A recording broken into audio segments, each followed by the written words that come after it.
En el mundo del overemployment hay una sola regla. No se habla del overemployment. Es la táctica secreta por excelencia del siglo XXI. Un fenómeno que está redefiniendo lo que significa tener una chamba. Pero esta semana esa regla se rompió estrepitosamente cuando se hizo viral la noticia de Soham Parekh, un ingeniero de la India que no tenía 1, ni 2, ni 3, sino 4 trabajos simultáneos.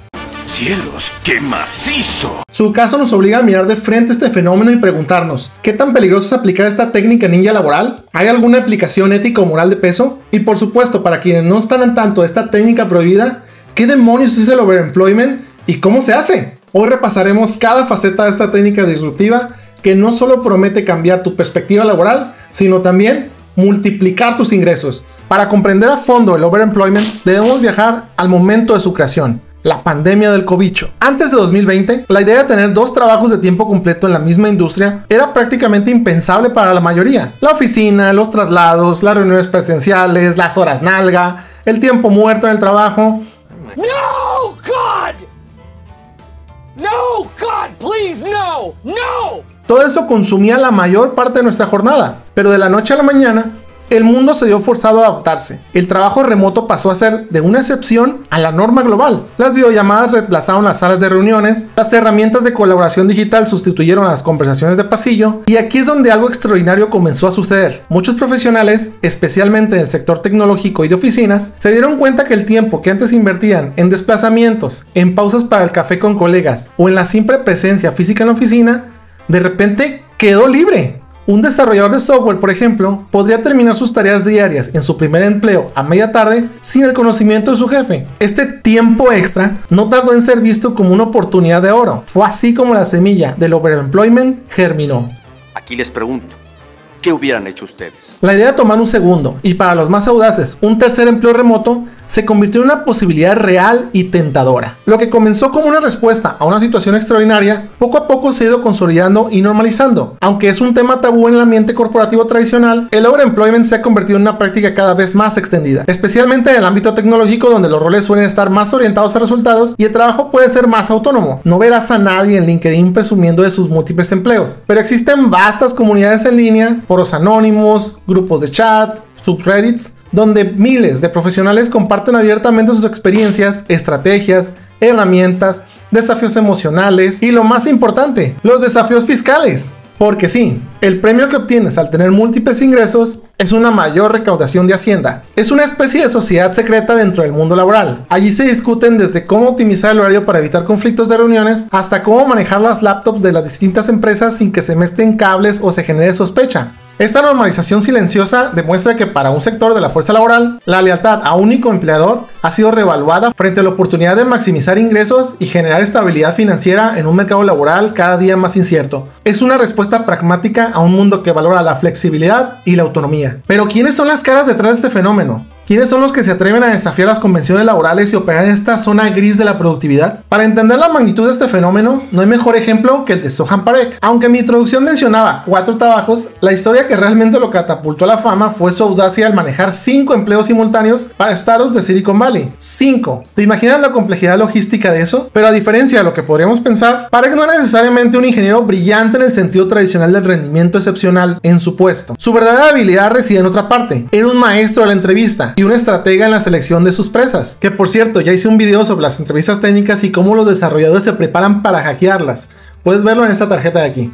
Se enfocaba en un perfil de roles y de presas específicos, startups que acaban de levantar rondas significativas de capital y que por lo tanto estaban desesperadas por contratar talento rápidamente. Estas empresas, bajo la presión de sus inversionistas y la necesidad de escalar a toda velocidad, a menudo priorizaban la rapidez en la contratación sobre una evaluación exhaustiva, lo que permitía a Parekh sobresalir en las etapas iniciales de la selección. Una vez dentro, la realidad era diferente. Parekh operaba bajo la premisa de que si podía entregar lo mínimo aceptable en cada empresa, el cómo o cuánto tiempo le tomaba no era asunto de nadie. Su día a día era un verdadero rompecabezas. Alternaba entre reuniones de diferentes grupos, gestionaba entregas de código para proyectos distintos y mantenía un rendimiento individual que a menudo rozaba lo insuficiente. Algunos días podían ser frenéticos, otros más relajados, incluso hubo días en los que estuvo bajo ataque según él mismo, pero siempre bajo la constante amenaza del descubrimiento y, más importante, el bajo desempeño. No digas mamadas, Mary Jane.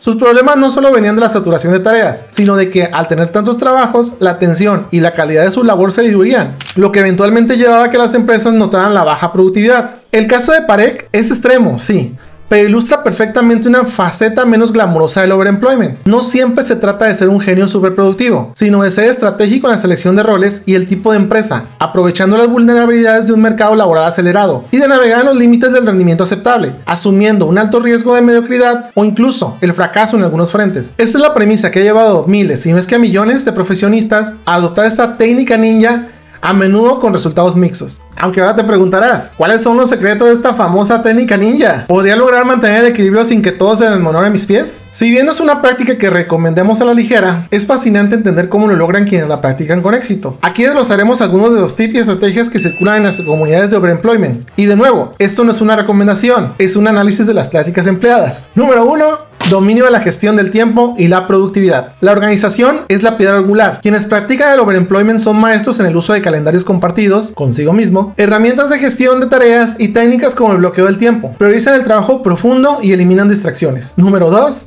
Comunicación asíncrona. Se apoyan fuertemente en herramientas como Slack, Teams o correos electrónicos. Evitan llamadas innecesarias y siempre buscan responder de manera concisa y eficiente. Ser proactivo con las entregas y mantener a los managers informados del progreso es clave para evitar micromanagement. 3. Roles complementarios y de bajo impacto. Optan por roles que tienen responsabilidades similares, por ejemplo, varios desarrolladores de backend, o que no requieren una supervisión constante ni reuniones diarias. Buscan empresas que tengan una cultura orientada a resultados y evitan roles de liderazgo o con muchas responsabilidades de gestión de personas. Número 4. Múltiples dispositivos y espacios de trabajo. La separación física es crucial. Usan laptops, teclados y monitores separados para cada empleo. Algunos incluso tienen espacios de trabajo dedicados para cada empresa para evitar confusiones de archivos o software. Número 5. El arte de la discreción. Este es quizás el pilar más importante. La discreción es vital. No se comparte esta información con colegas, managers, amigos cercanos o incluso familiares que puedan meter la pata. No se publican logros laborales en redes sociales y se evitan las conexiones entre empleos. La regla número 1 del overemployment es: no se habla del overemployment. Número 6. Automatización y delegación inteligente. Si bien suena contradictorio, algunos aprovechan scripts simples o automatizaciones para tareas repetitivas, liberando tiempo valioso. También aprenden a delegar o empujar responsabilidades cuando sea posible sin levantar sospechas. Y número 7, enfoque en los resultados y la entrega. Al final del día, las empresas miden el desempeño por los resultados. Si eres un empleado que consistentemente entrega a tiempo y con calidad, muchos gerentes no cuestionarán los detalles de cómo gestionas tu tiempo. Y ahora solo queda preguntarnos: ¿está mal el overemployment? Y aquí es donde nos adentramos en un terreno resbaladizo. ¡Ya, güey! ¡Por favor, idiota! ¡Ah! Te bañaste. ¡Ya me dejo, idiota! Legalmente, en muchos países, el overemployment no es ilegal per se, a menos que infrinja una cláusula específica en tu contrato laboral que prohibida explícitamente el empleo secundario, lo cual es muy común en algunos contratos. Sin embargo, la mayor parte del debate gira en torno a la ética y la moralidad. El conflicto principal surge de 4 aristas. 1. Conflicto de intereses. La preocupación más grande es el posible cruce de información confidencial entre empresas, especialmente si son competidoras directas o indirectas. Aunque se tenga cuidado, el riesgo de que la información o el conocimiento adquirido en un trabajo se aplique o beneficie a otro es real. Esto puede ser una violación grave de los acuerdos de confidencialidad. No obstante, los defensores del overemployment señalan aquí una hipocresía fragante del sistema. ¿Por qué los ejecutivos de alto nivel, con acceso a información mucho más sensible y privilegiada, pueden formar parte de múltiples juntas directivas o ser socios en diversas empresas sin que se cuestione su lealtad o el potencial conflicto de interés, mientras que a un empleado se le prohíbe una actividad similar? Es un doble rasero que muchos consideran injusto y que pone de manifiesto la asimetría de poder y las reglas no escritas en el mundo corporativo. Número 2. Lealtad y dedicación. La mayoría de los contratos laborales implican un entendimiento tácito o explícito de que el empleador dedicará su mejor esfuerzo y su tiempo completo a la empresa. Al trabajar en varios empleos, ¿se está cumpliendo realmente con este compromiso? Algunos argumentan que si entregas los resultados, la lealtad es tu capacidad de entregar, no a una empresa en particular. Otros, sin embargo, lo ven como una clara falta de ética al no cumplir con el espíritu del acuerdo. Número 3. Riesgo de agotamiento y rendimiento subpar. Mantener múltiples empleos es agotador. El riesgo de burnout es altísimo. Que sí, también tengo otro video en el canal que lo tienes aquí en la tarjeta. Un rendimiento deficiente en uno de los roles podría no solo llevar al despido, sino también afectar a la reputación personal a largo plazo. Y número 4, el factor del engaño. A menudo, el overemployment implica una omisión deliberada de información a los empleadores. Aunque no sea una mentira directa, la falta de transparencia puede ser percibida como un engaño si se descubre. Es importante destacar que no hay un consenso universal dentro de la industria. La realidad es que para unos es una jugada maestra para sobrevivir en un mercado laboral cada vez más precarizado, y para otros eres un pinche tramposo que le pega la confianza de las empresas en los empleados. Al final del día no es que sea pecado, pero sí es algo que te pone a pensar en tus límites éticos y qué tan dispuesto estás a arriesgarte, y la realidad es que ambas caras de la moneda tienen puntos válidos y cada quien es responsable de sus actos. Entonces, si el overemployment genera tanto debate y se mueve en esta cuerda floja ética, ¿por qué sigue creciendo? La respuesta es que este fenómeno no es solo una táctica secreta, es más bien un síntoma de algo mucho más grande que está pasando en el mundo laboral. Es una pieza clave en el rompecabezas del futuro del trabajo. La explosión del trabajo remoto, la economía geek, la automatización y la inteligencia artificial están redefiniendo lo que significa ser un empleado. ¿Podría el overemployment ser un precursor de modelos laborales más flexibles, donde los profesionales son contratados por resultados o proyectos, más que por horas nalga?